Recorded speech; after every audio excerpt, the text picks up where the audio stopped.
Hey guys, how's it going? My name is Marcus, and here I am again delivering another presentation about the thing that I do every day in my American university.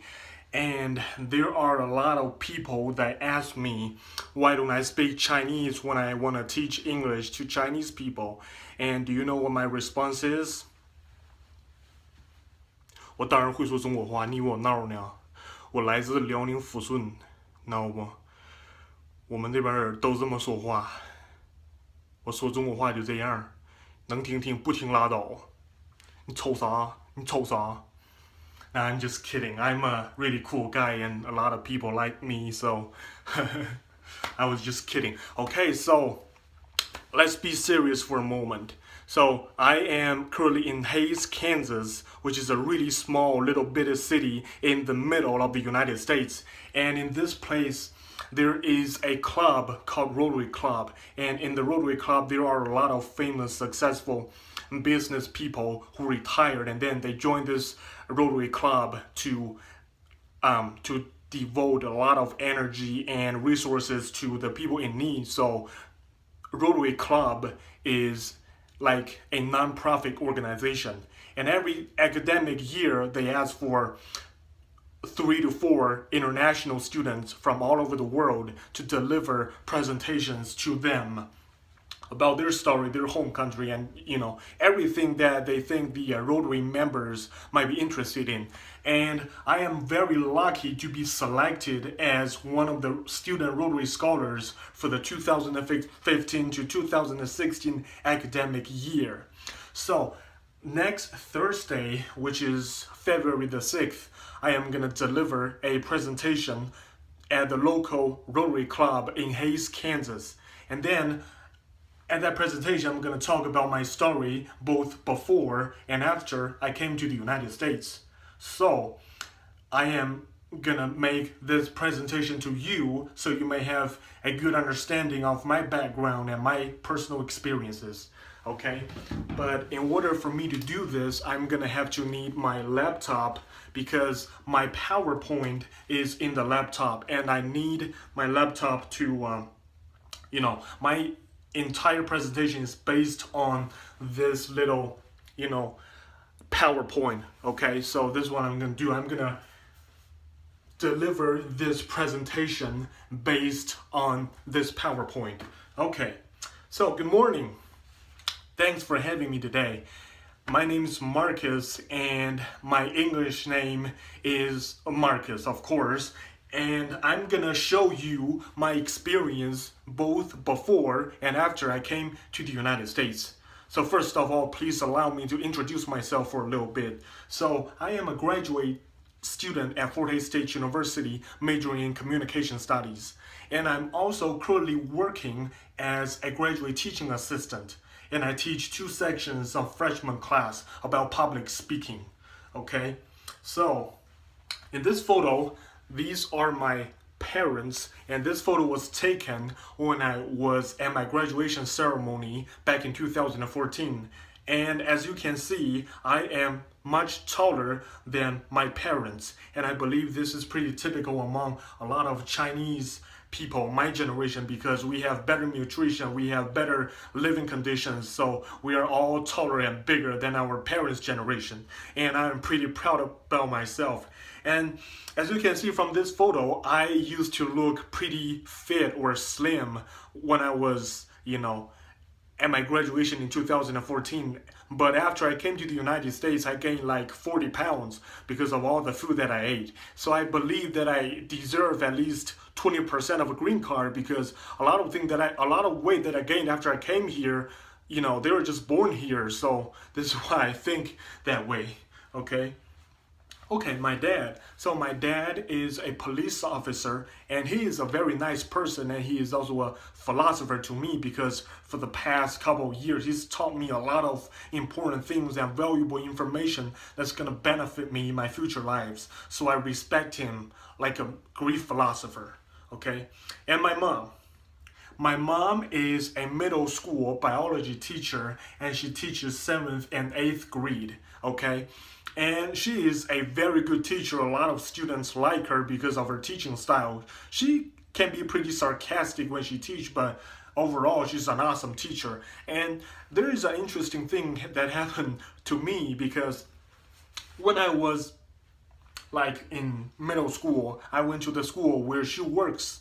So her office is on the third floor and my classroom is on the second floor. So if I do something wrong, she will be notified immediately.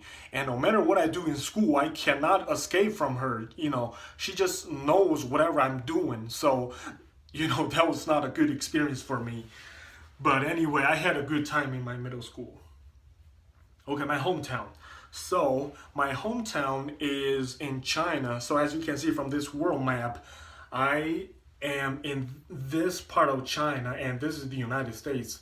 And then this is China. The province in the red is the province where I'm from. Okay, and then this is the province. Okay, and then this city is the place where I was born. It is called Fushun. It is like the fourth or fifth largest city in the province. And as you can also see from the map, that my city is pretty close to North Korea, so it kind of increases a lot of potential refugee issues, because if something goes wrong in their country, then there's going to be a lot of refugees coming. So we, our government have to provide them with a lot of medical care and a lot of resources for them to live. Okay, so this is kind of a problem that we might face sometime in the future. Okay, so my proud hometown. My hometown is called Fushun. It is located in Liaoning Province, China.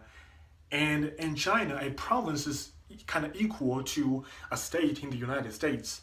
Okay, so in my city, our urban area square miles is 547 square miles. And the population of my city is a little bit more than 2 million people. Okay, and then I did a little research about the overall population of Kansas. The population of Kansas is a little bit less than 3 million people. And, so it means my city has a large population. And also, my city is not the largest city in the province. Okay, so just so you know, we have a huge population in China. Okay, and this is the map of my city. There is a river that's running through my city. So back in the days, like a long time ago, like 200 years ago, a lot of people live in the city based on the water, based on the river.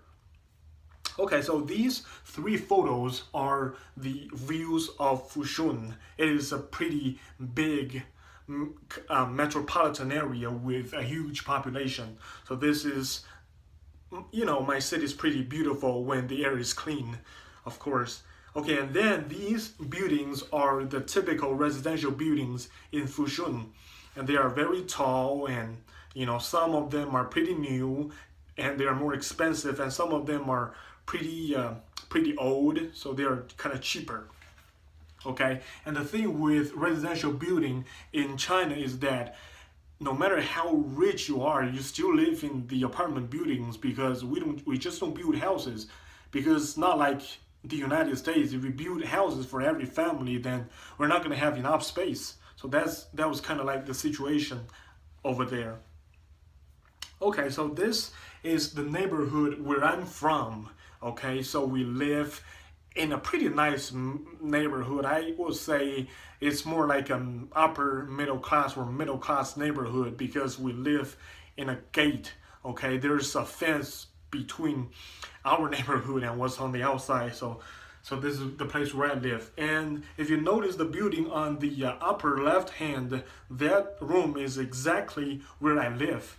So, but I mean, even though my house is not, my apartment is not as big as a lot of houses in Hayes, but I still love it, because it's my home sweet home. Okay, my hometown. So my hometown was the colony of Japan during World War II, and I have got this image is from Google Image. This is what you can see if you are flying above my city. and the layout and the organization of all the buildings are similar to the photo on the right, which is the national flag of Japan during World War II. So this is kind of the symbol of colony back in the days, and the layout of my city is still this way today. So this also means the influence that Japan has on our city a long time ago. Okay, so my city is famous for one natural resource, which is coal. Okay, so back in the days, we have this name called the city of coal, and we also have other natural resources and raw materials. So it offered a lot of opportunities to electronics and textiles, and of course, because we are famous for coal, we have this largest open pit coal mine in Asia. It is called the Magnificent West Pit. Okay, and this big coal mine is pretty close to the place where I live, because I can just take 5 minutes of walk to get to the big pit. Okay, so this photo shows the image of the open pit coal mine in Fushun. So it is a pretty big coal mine, and it's open air. So this is pretty magnificent. When you see it, you'll be amazed by how far that human has become. And this is really amazing. But the thing with this coal mine is that for many years of natural resource exploitation, a lot of coal in this place is just gone. So there's not a lot of job opportunities around coal anymore, and a lot of people lost their jobs and stuff. So this is the kind of situation. But now my city is kind of shifting its focus from coal mining to textiles and electronics, and of course tourism, because we have a long history. The first emperor of Qing dynasty, which is the last dynasty in China, that person is from my city. He's kind of like born and raised here. So we're pretty proud of him, and there are a lot of tourism opportunities that's based on that theme.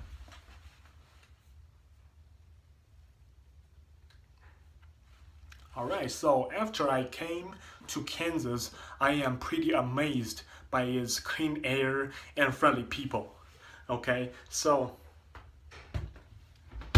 I'm gonna leave my second part of my presentation to another video, and if you're interested, please subscribe me. Okay, thank you very much.